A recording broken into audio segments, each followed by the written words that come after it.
A horse with a bad habit can be frustrating, but what happens when his behavior becomes a matter of life or death? Find out in this episode of Barn Stories.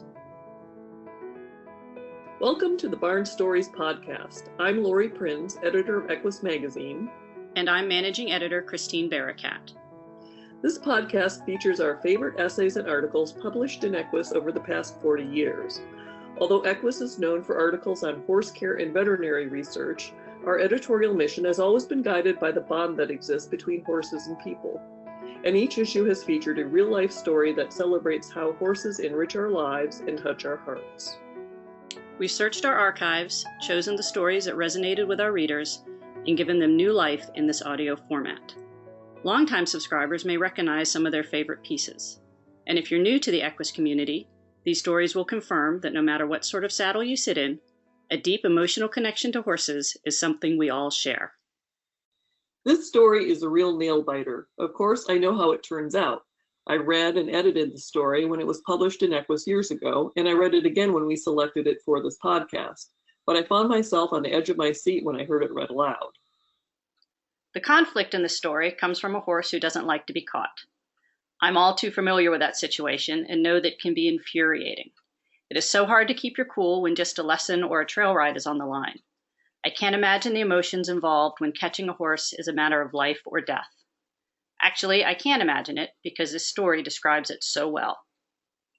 We don't want any spoilers, so let's go ahead and listen to Moment of Truth, written by Mary Berkeley and read by Taylor Autumn.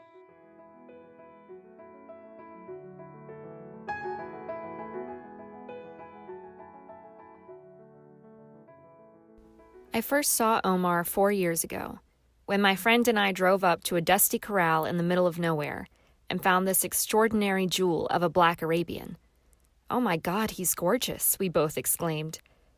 The 9-year-old gelding was standing at the fence, watching us curiously. He had a sweet, kind eye and appeared to be quite intelligent. The owner hated to sell him, she said, but she just didn't have time for him, and he was rarely ridden.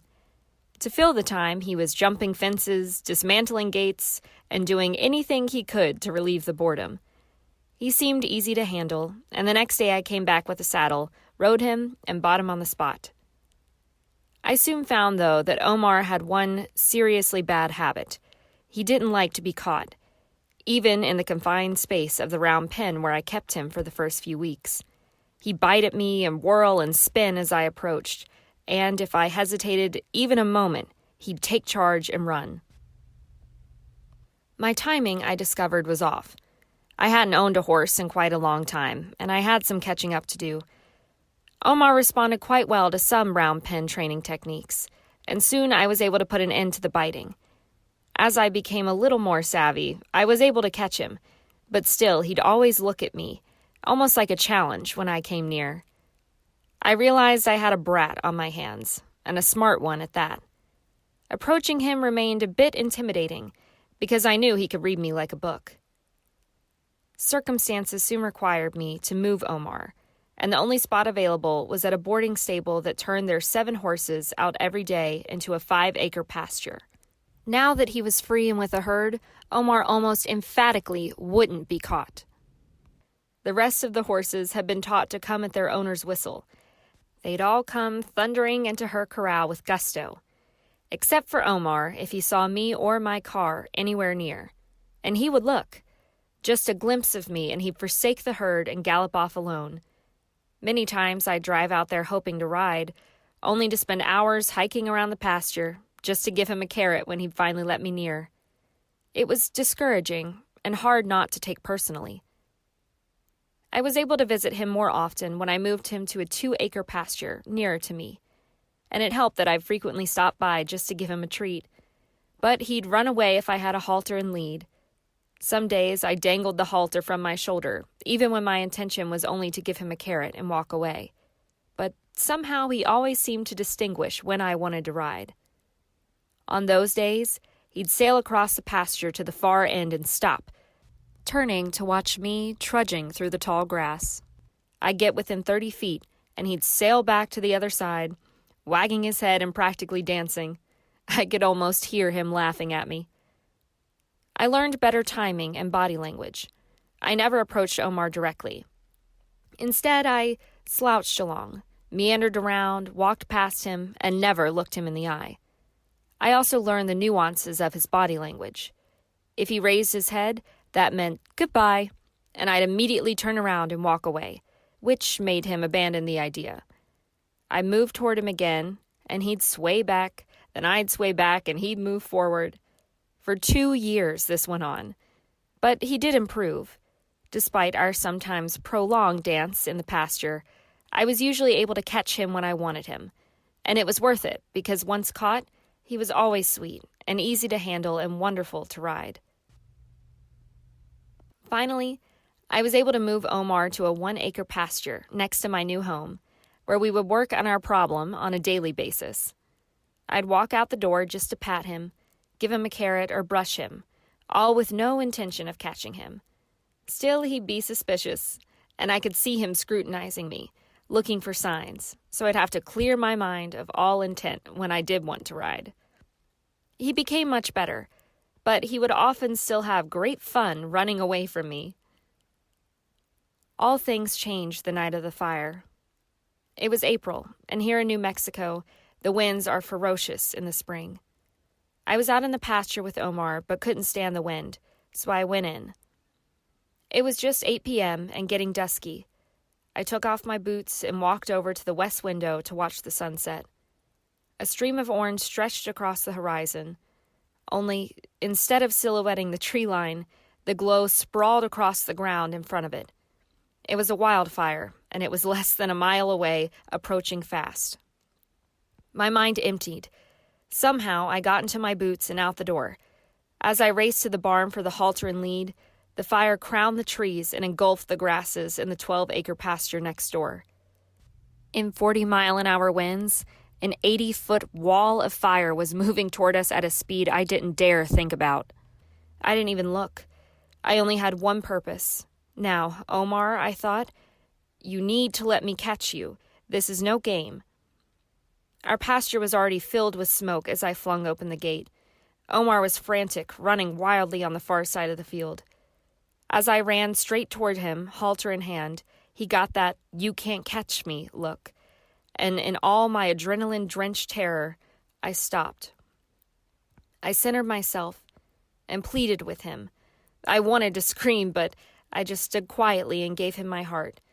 Precious seconds ticked by as I waited for his answer.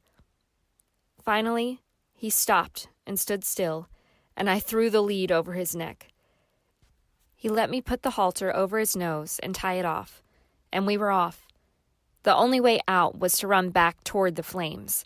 He followed like a feather on the end of the lead as we dashed through the open gate. Not 40 feet away, my barn was already an inferno. We turned east and ran down the drive, past the house. And then I remembered the dogs. Oh my God, they were still in the house. I thought they had followed me out. So back to the house to open the door, and still Omar was right next to me. We got to the main gate. It was padlocked, so again I had to stop, keep my wits together, and find the tiny key in the tiny hole in the post. Omar stood, not giving me an ounce of trouble as I fumbled and groped in the darkness. The fire roared at my back, but in the distance I could hear sirens and people screaming my name. The gate clicked open and we ran, Omar at my side, the dogs behind, up the dirt road, breathing nothing now but smoke. We reached the pavement and finally turned away from the path of the fire, heading straight down the middle of the road toward a neighbor's, where I hoped we would be safe. We were surrounded by cars, fire trucks, people, blaring sirens, complete pandemonium. My neighbor met us on the road. She later said, "I could hear you coming by Omar's feet on the pavement and the awful sound of your breathing." But we made it. We were safe. She grabbed the lead for me and took Omar to her corral. My heart pounded as I turned back to watch my barn burn to the ground, and I wondered if my house, truck, trailer, and everything I owned would soon follow.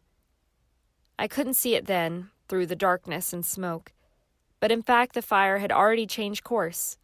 It burned my barn, a lot of fencing, and half my pasture, but then it veered off into the woods behind my property.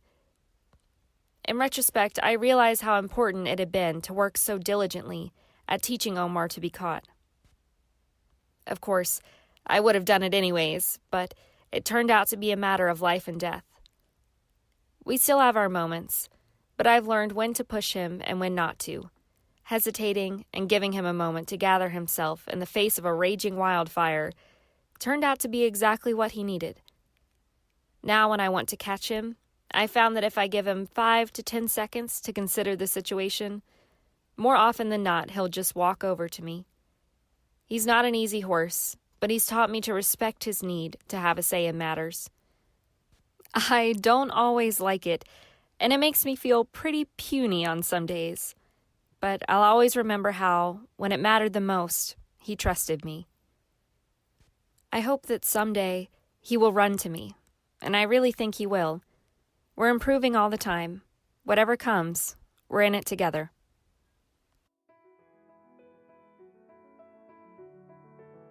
Have you read EQUUS magazine? Written by people who care about horses for people who care for horses, EQUUS reports on the latest veterinary research and tells you what it means for your horse's health. Each issue is packed with articles on horse care, physiology, and behavior, with plenty of hands-on instruction and helpful advice from the world's foremost authorities. Discover for yourself what thousands of horse people have known for decades. EQUUS will help you make the most of horse ownership. To subscribe, call 800-829-5910 or go to equusmagazine.com. Thanks for listening to Barn Stories. We hope you enjoyed this episode. If you have a favorite article or essay from the EQUUS archives that you'd like us to feature in a future podcast, let us know. You can reach us at equusbarnstories, all one word, @gmail.com. Did you enjoy this episode of Barn Stories? Head over to iTunes to subscribe, rate, and leave us a review. Thanks for listening. The Barn Stories podcast is a production of the Equine Podcast Network, an entity of the Equine Network.